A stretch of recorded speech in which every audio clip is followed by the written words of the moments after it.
If you have problems operating on Blue Sky, here's a step-by-step guide on how to do it. First of all, you can go back to your screen and then go ahead to your App Store or Google Play. And then basically what you're going to do, you're going to just type right here, Blue Sky, okay? And you're going to double check if there is any new update, all right? If there is, just go ahead and update it immediately. Maybe that's the reason why you're facing that problem. So if you still faces that issue, even though you updated the app, just go back to your screen and then go ahead to your settings, okay?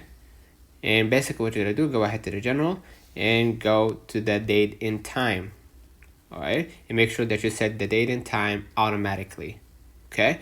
If you still face that same issue, go ahead to the VPN and make sure that you disconnect it, okay? And if you're still facing that issue, go ahead and to the iPhone storage, all right? And you're gonna just try to pin down the Blue Sky, okay? Or try to identify Blue Sky.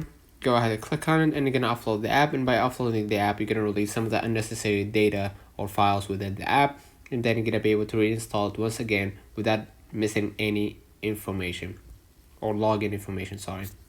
And if you still face that issue, make sure that you connect to a powerful connection, okay, or powerful Wi-Fi, for lack of better words, and basically that should fix your problem. Let me know in the comments if this video helped you. Don't forget to like and subscribe. Thank you for watching.